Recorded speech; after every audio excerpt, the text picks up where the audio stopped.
livro escrito por Lucas, não o Evangelho, Apóstolos, que é o livro que foi escrito por Lucas quando na sua vida missionária de início, que nem ele sabia, né, que estava fazendo já missões, encontra com o Senhor e escreve não somente o Evangelho chamado Lucas, mas também escreve o livro dos Atos dos Apóstolos, que eu costumo dizer que é um livro que nunca terminou de ser escrito, porque hoje temos ainda atos apostólicos sendo realizados. Nós somos apóstolos, mas somos missionários de uma certa forma.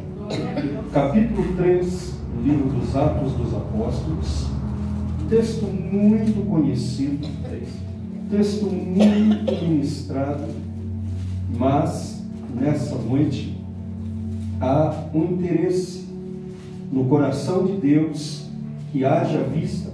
Há um jargão que eu ouço há 32, 33 anos, desde que me converti, que diz que missões está no coração de Deus. E eu concordo. Porém, eu abro aqui um adendo para dizer que missões nasceu no coração de Deus, mas é preciso que missões também esteja no nosso coração. O coração da igreja precisa ser um coração missionário. Tem sido derramado de grande porção sobre esse lugar nesta noite. Sim, Jesus.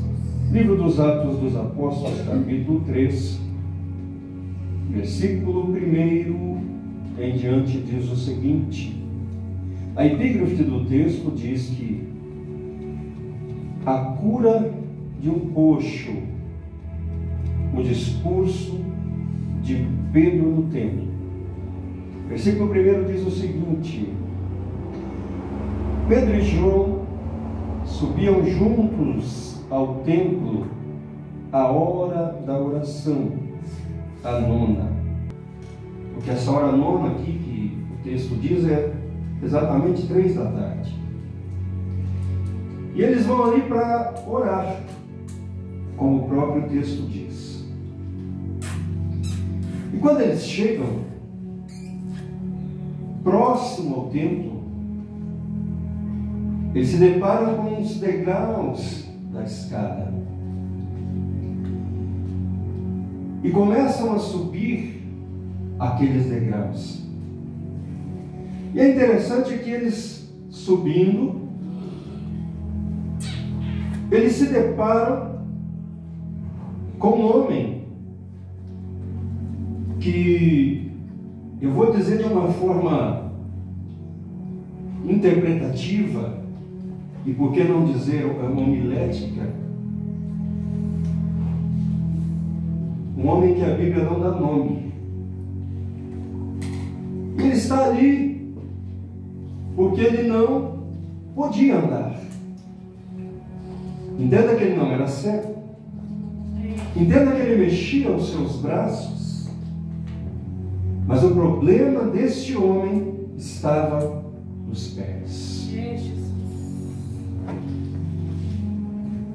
Quando este homem percebe que vem vindo Pedro, que certamente ele sabia quem era, sabia que o histórico de Pedro era de alguém que tinha a pescaria como sua profissão, muito embora havia deixado essa ação, mas estava junto com o Senhor e agora era um apóstolo. E na cabeça dele poderia pensar: estes homens têm dinheiro, e o que eu preciso é do dinheiro que esses homens têm. Entenda comigo que esse homem, ele se prepara para fazer ali um pedido que, acredito eu, era pedir e receber. Porque ele pensava: esses homens são piedosos, eles estão vindo orar e com certeza estão trazendo dinheiro para colocar no gasofilácio. E como eles são piedosos, eles não vão entrar no templo para orar sem me dar aquilo que eu peço. Eu vou pedir uma esmola. E o texto diz que quando eles se aproximam deste homem, que relembro, para que você guarde isso, não tem nome. Ele pede uma esmola para eles. O texto não descreve qual foi a expressão que ele utilizou,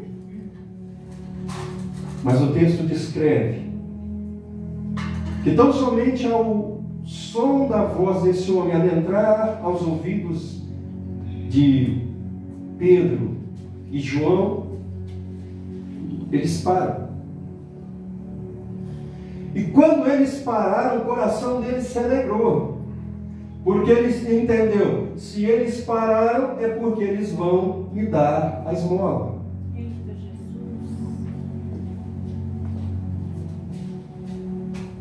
Só que de repente esse homem leva um choque, porque ele pensava que eles iam abrir o famoso alforje e tirar alguma moeda parecida com aquela que Pedro já havia anos atrás tirado da boca do peixe, quando Jesus ordenou que ele fizesse.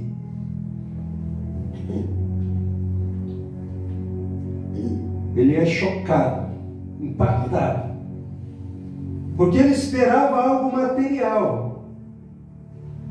Mas de repente aquele coração alegre que está esperando uma esmola, está esperando um valor material, é confrontado por uma voz altissonante que diz: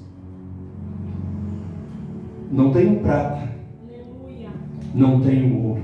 Glória a Deus. Imagine comigo a convulsão de pensamentos que se fez na cabeça desse coxo, que, repito, não tinha nome. Ele começa então a pensar: se não tem prata, se não tem ouro, por que é que esses homens pararam? Meu Deus! Ora, ele poderia ser revelado pelo Espírito, mas acontece que o Espírito Santo não sai revelando por aí para qualquer coisa. E abro até aqui um outro atento para dizer: há muita gente falando por aí, assim diz o Senhor, mas o Senhor não está falando nada. É Deus. Tem pessoas dizendo que Deus está falando. A gente às vezes está ouvindo por aí, andando na rua, a pessoa está ouvindo uma música de funk, uma música esquisita, porque eu não curto esse tipo de coisa, me perdoe quem gosta, ou ouvindo um sertanejo ou outra coisa. De repente, no meio da música, a pessoa começa a falar que Deus está falando com alguém através daquela música. Me perdoe, senhores, me perdoe, senhoras, mas o meu Jesus, ele não usa qualquer um, ele usa aqueles que ele mesmo disse: o Espírito de Deus habita convosco e estará em vós. Estes são aqueles que ele usa. Glória a Deus. Mas voltando aqui para a nossa mensagem, ele ficou ali impactado, porque ele não entendeu. Ele pensou: se eles não têm prata, se eles não têm ouro, eles pararam, eles vão me repreender.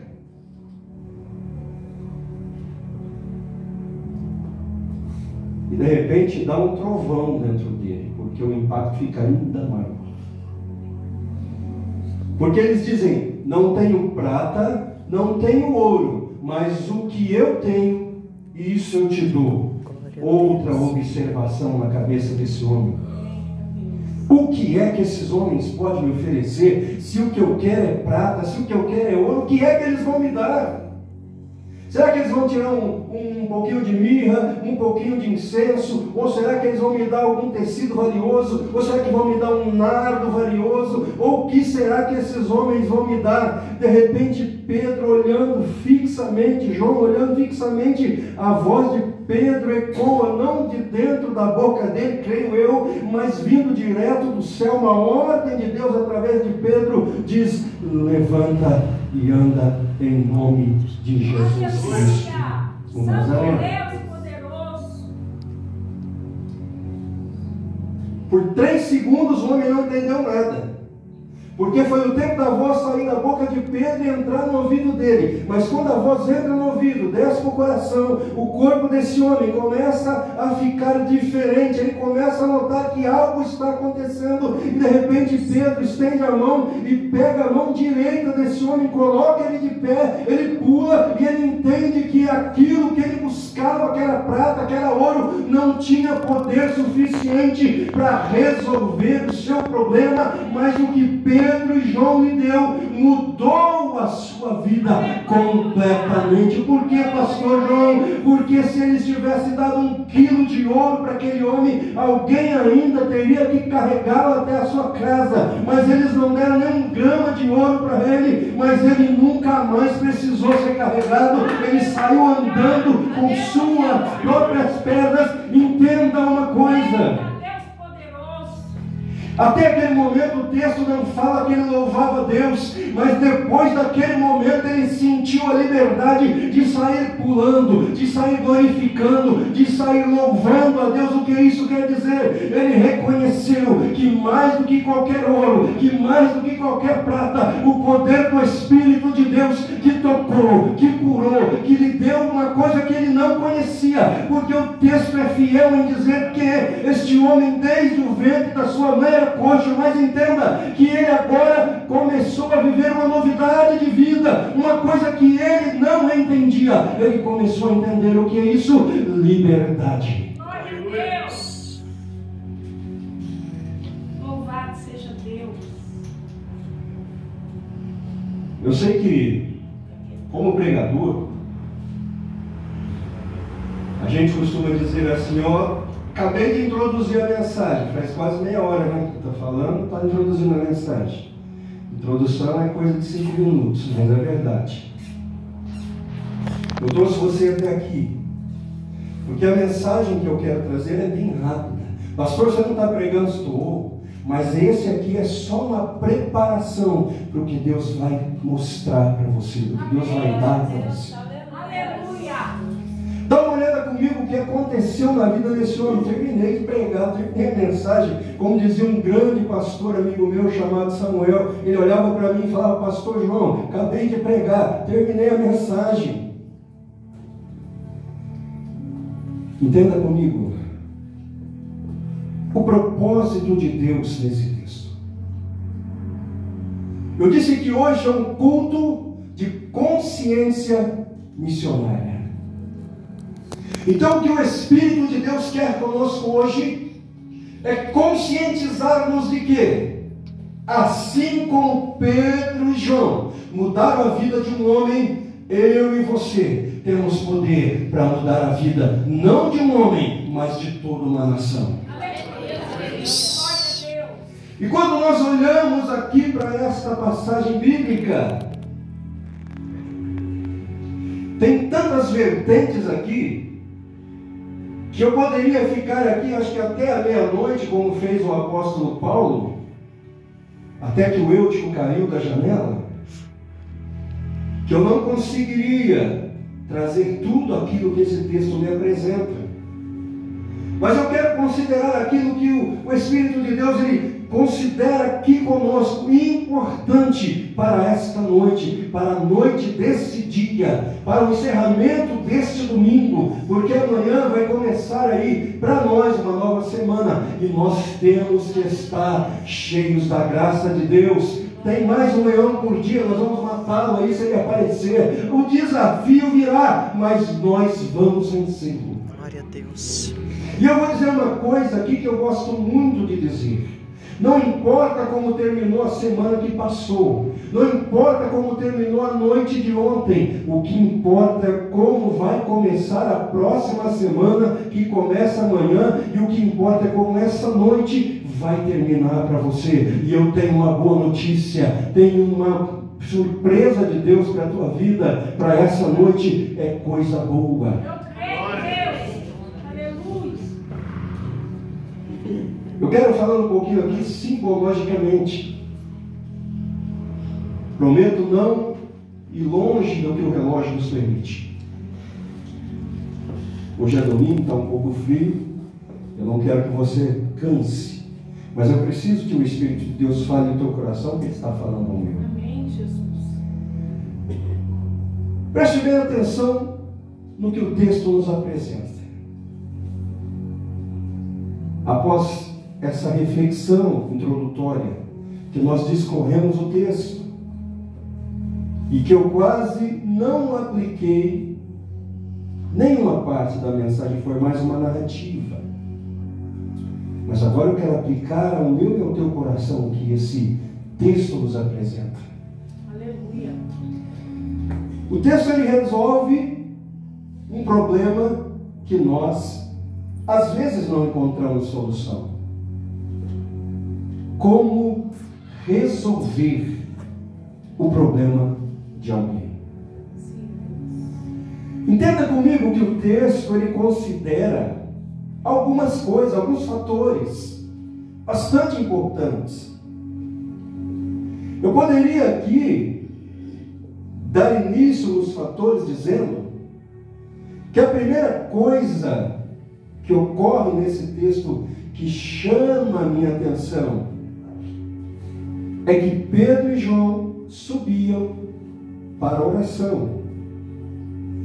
Nós costumamos pregar descer na oração, mas o texto aqui costuma dar para nós uma diferença na tradução, porque o texto está dizendo subir na oração. Por que o texto aqui não diz descer? Porque o texto ficava para cima. O que já mostra para nós simbologicamente que a primeira coisa que nós temos que fazer para obtermos solução para o problema de alguém e também para o nosso é não buscar as saídas que estão embaixo. É não buscar as saídas naquilo que é grande que nós olhamos mais, é fazer aquilo que o salmista, no Salmo 121, se eu não estiver enganado, no versículo 1, ele diz que eleva os seus olhos para os montes. E alguém diz que nos montes é que está o socorro, mas não é o que o salmista está dizendo. O salmista diz que ele eleva os olhos para o monte, de onde ele imagina que vem o socorro, mas ele diz: o meu socorro vem do Senhor. Aleluia! Aleluia! Oh, glória! O que isso quer dizer? O meu socorro vem do alto. Não adianta eu olhar para baixo, cabisbaixo, preste bem atenção, achando que Deus vai se... Qual que é a palavra que eu posso usar aqui? Deus vai ficar com peninha de mim porque eu estou fazendo o bico e olhando para baixo. A palavra de Deus para nós hoje é: eleva os seus olhos para cima. Aleluia! É Deus. A tua saída não vem de você se abater. Muito embora que as lutas nos abatem, mas não é esse tipo de abatimento que eu estou dizendo. Porque você pode estar igual Jó, abatido no meio da cinza, com um pedacinho de caco para coçar as feridas, porque é a única coisa que sobrou. Mas lá dentro do teu coração, por mais que alguém olhe e fale: você acabou, você está perdido, você está arrebentado, você não vira mais nada, você já era, mas no teu coração você está dizendo: eu sei que o meu Redentor vive e por fim se levantará sobre a terra. O sentimento do alto. Glória a Deus. E o que eu quero considerar nesse texto? Hoje eu queria estar com aquela voz potente, que nem a do pastor Marcos, que nem a do presbítero Igor, que nem a da pastora Eliette, que é uma das vozes mais poderosas que eu conheço. Mas a minha voz era uma voz mais fraca, então não posso fazer o que eu queria fazer. Eu vou ter que manter-me nesse ritmo. Preste bem atenção no que Pedro e João diz. Versículo de número... Deixa eu ver aqui o versículo para você depois ler na sua casa. Versículo número 6, Pedro diz o seguinte, versículo 6. Pedro diz: eu não tenho prata e não tenho ouro. Só que ele diz isso, depois ele diz, mas o que eu tenho, olha que coisa interessante. Primeiro ele demonstra o que ele não tem. Isso descarta. Pastor, onde é que você quer chegar com essa mensagem? Eu vou te explicar já. Que Deus, Ele quer usar a tua vida, diga amém. Amém. Que Deus quer usar a tua vida, diga amém de novo. Amém. Mas Deus não está preocupado em usar você com aquilo que você não tem. Deus vai usar você com aquilo que você tem. Glória a Deus. Pastor, mas o que é que eu tenho? Talvez você nem sabe o que você tem. E é por isso que nessa noite o Espírito de Deus, Ele quer que você entenda que você está não somente um pouquinho, mas repleto da presença dEle. E eu fico prestando atenção que tem vez que Deus Ele usa o que não existe, o que não tem. Até podemos usar aquele verbo do hebraico, que é o verbo que alguns desbaram, outros desbarar, que é quando Deus pega o nada e faz alguma coisa. Ou pode ser também o verbo haja, que é quando Deus pega algo que existe e transforma em algo diferente, para poder usar. Mas nessa noite o que eu quero que você entenda é que Deus quer usar quem tem alguma coisa para oferecer. E preste bem atenção, eu quero ser fiel na exegese interpretativa disso aqui. Porque não está se falando que Deus quer usar alguém que tem algo material, mas Deus quer usar aquela pessoa que nem sabe muitas vezes, mas ela tem algo espiritual, que pode confrontar, mas não somente confrontar, mas transformar, mas não somente transformar, curar a vida de uma pessoa. Aleluia, Deus. Glória a Deus. Pastor, e como é que eu faço isso? Como é que eu entendo isso? Existe muitas vezes que nós somos confrontados pelo Espírito de Deus. Você percebeu que eu usei mais de 5 vezes a palavra confrontar? É porque Deus está confrontando sentimentos aqui nessa noite. Sentimento daquela pessoa que pensa que ela não tem nada, que ela não tem capacidade, mas que hoje Deus está dizendo para você: eu vos fiz de você um depósito, coloquei em você algo que você talvez nem conheça, que é a unção, poder do Espírito Santo que está sobre a tua vida. Sim, Deus. Aleluia, eu creio. E para que é que Deus fez isso? Para fazer de mim e de você provocadores. Ainda quero pregar sobre isso. Provocadores de milagres. O que o homem pensava que ele precisava, isso aqui é simbólico. Porque esse homem coxo, ele representa a humanidade que está aí fora, precisando que a igreja tome uma atitude e faça alguma coisa, mas não material e espiritual. Amém. Porque de material o mundo está cheio. De material hoje o mundo está cheio para todo lado. Todo mundo tem coisas materiais. Agora, quando se trata do espiritual, que é onde Deus quer trabalhar, que é onde Deus quer tocar, que é onde Deus quer curar, que é onde Deus quer mover, muitos cristãos estão vazios do espiritual. Meu Jesus. Mas nesta noite, meu querido irmão, minha querida irmã, nessa noite fria,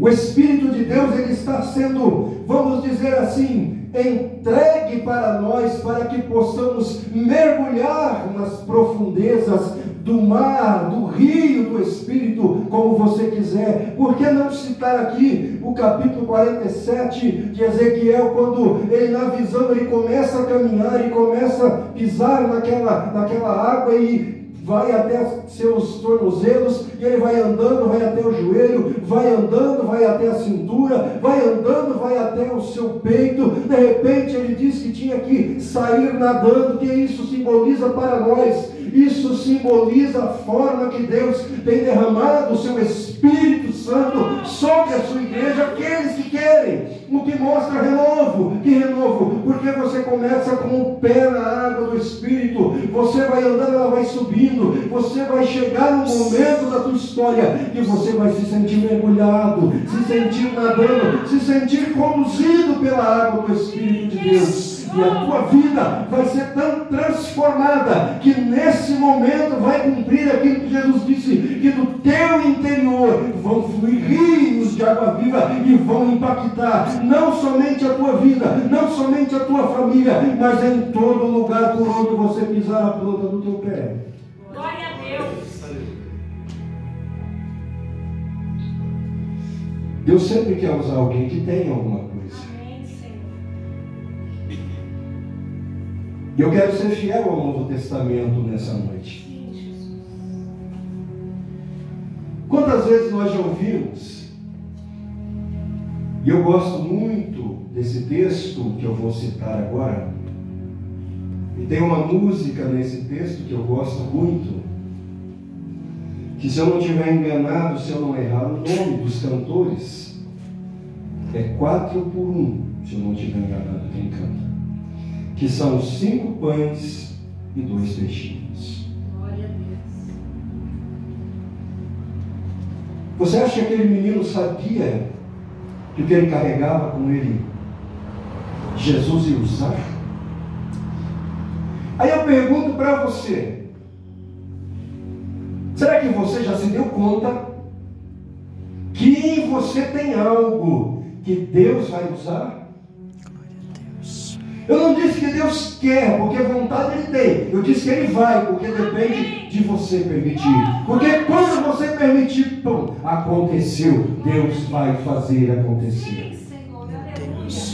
Às vezes nós oramos, e eu até vou ser um pouco aqui, não sei nem a palavra para descrever isso aqui, que eu vou citar, mas às vezes nós oramos e pedimos para Deus assim: Deus, faz o impossível. É tão gostoso. Só que nós nos esquecemos de uma coisa: para que Deus faça o impossível, precisa ter uma razão para Deus fazer o impossível. Verdade, Jesus. E aí eu te pergunto agora: você está preparado para Deus mandar na tua vida uma razão para Ele fazer o impossível? Porque Deus vai começar a fazer coisa que não vai agradar teu coração, para que Ele faça o impossível, e você veja que Ele opera naquilo que você não pensa que Ele vai operar. Eu até acho bonito os irmãos que louvam aquele hino que diz assim, eu acho que eles cantam inconscientemente. Eu não canto esse hino nem que me pagar. Toma minha vida, me quebra e me faz de novo. Irmão, você prestou atenção no que você está pedindo para Deus? Ou como o resto da mesa, entra na minha casa, mexe com a minha estrutura, aí Deus começa a arrebentar um punhado de coisa, dar doença, quebrar algumas partes de casamento. A pessoa, meu Deus, o que está acontecendo? Você pediu para Deus entrar na tua casa e fazer você de novo. Ele vai fazer. Se você aguentar, o processo vai ser lindo, mas eu já te garanto, vai ser doloroso. Muitas vezes o que nós pedimos para Deus é inconscientemente.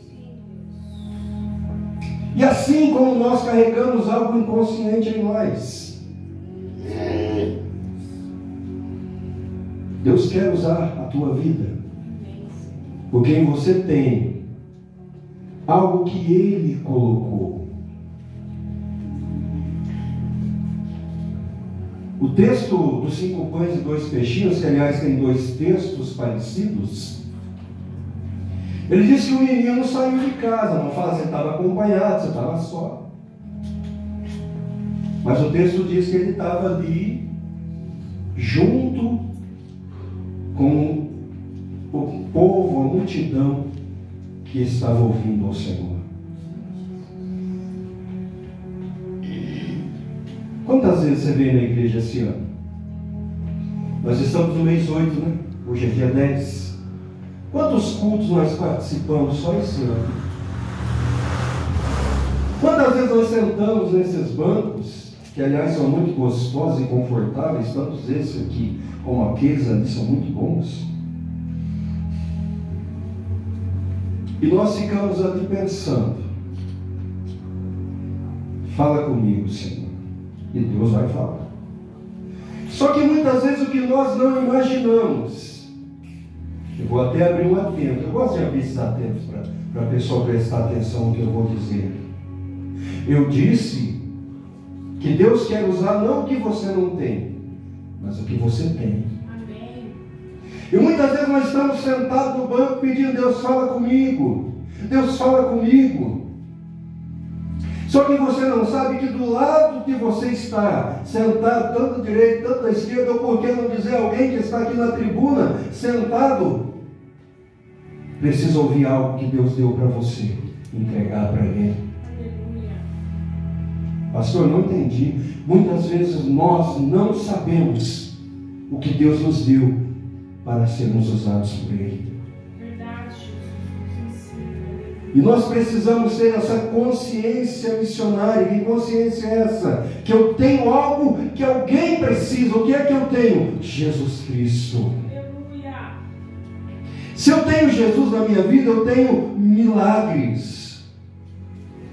E quando eu olho para esse menino, é interessante, queridos e queridas irmãs e irmãos aqui, que o menino não moveu um dedo para fazer milagre, pastor Edner. Verdade, aleluia. Ele só tinha um elemento que Jesus usaria para fazer o milagre, mas não foi o menino que fez o milagre. Pastor, o que isso quer dizer? Deus está te falando nessa noite: você não vai fazer o milagre, é através do que você tem, que Ele te deu, que Ele vai fazer o milagre, e o nome dEle vai ser glorificado, não somente no lugar, mas na tua vida, porque através de você Deus abalou, sacudiu, fez coisa grande, e o nome do Senhor Jesus mais uma vez foi engrandecido. Aleluia. Talvez você saiu de casa hoje nem sabendo, nem imaginando, mas hoje Deus marcou um encontro com você para te dizer que você tem algo que Ele quer usar. Aleluia. O que é que você tem que você vai descobrir hoje? O coração missionário. Por que pastor, por que você está dizendo que eu tenho coração missionário? Porque no seu coração, quando você vem aqui cantar, pregar, fazer a obra, e me corrija se eu estiver errado, além de engrandecer a Deus, no seu coração você deseja que Deus fale com alguém. Glória a Deus. Isso é missão. Isso é o momento onde Deus está usando o vaso. Deus não quis usar os anjos para usar a minha vida e a tua. Eita Deus. Você vê a importância que nós temos? Verdade, Jesus. Você vê como nós para Deus somos preciosíssimos. E qual o resultado que Deus quer através de nós? Que quando nós, com aquilo que nós temos, e possamos dizer como Pedro: aquilo que eu tenho eu te dou. A pessoa para quem nós direcionarmos a bênção que nós podemos abençoar aquela vida, a pessoa saia louvando e engrandecendo o nome do Senhor. Fica de pé nessa noite, por favor. Glória a Deus. Olha para você ver que coisa tremenda. A forma que Deus trabalha, a forma que Deus age. Deus, Ele quer mais e mais impactar, mover, transformar através da minha e da tua vida.